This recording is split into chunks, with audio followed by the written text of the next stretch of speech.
And next, let's queer up the world view. Pope welcomes Ugandan LGBTQ activists to Rome. I'm sure the Pope loved the last story.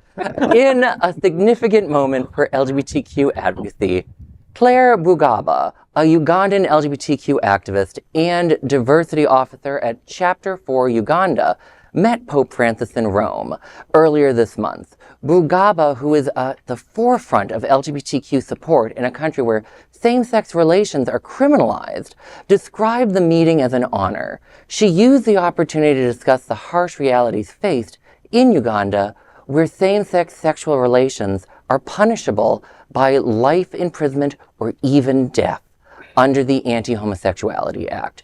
Bugaba shared on Twitter that the Pope warmly welcomed her and invited her to sit with him, writing, quote, "His Holiness related that discrimination is a sin and violence against LGBTQ people is unacceptable.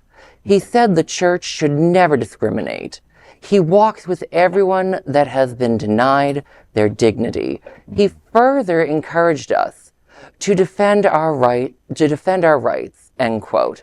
The Anti-Homosexuality Act, signed into law by President Yoweri Museveni last year, has drawn widespread international condemnation.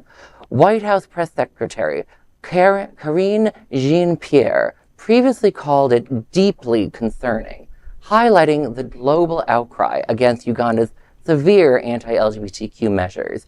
Uganda is not the only African country with discriminatory anti-LGBTQ laws. The long list includes names like Ghana, Tanzania, and Zambia.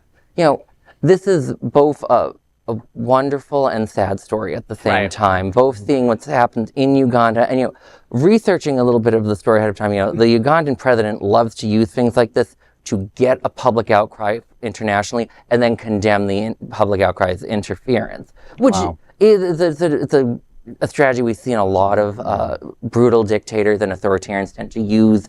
I think there's someone running for office in the United States that does similar things. The name escapes me, but also like dictator. But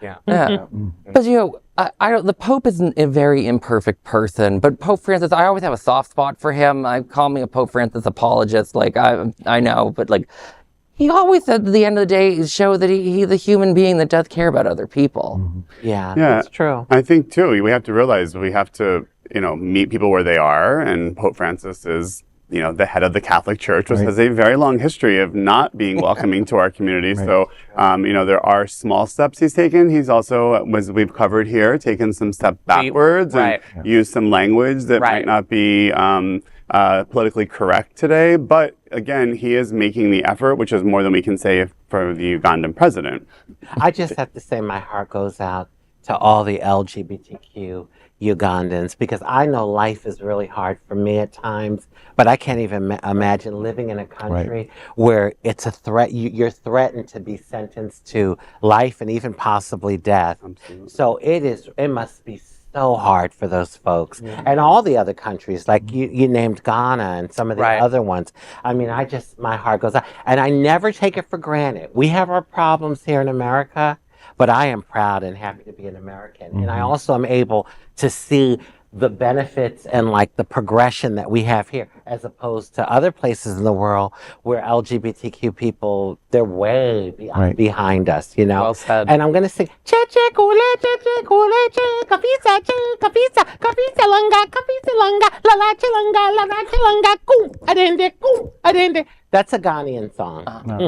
I was here for it. Here we go. I was here. Yes. So Ghana, I know one of your songs. Come on, start loving our community. Let's go. Auntie Raji knew. And Right. ready. Right. I had that tucked away.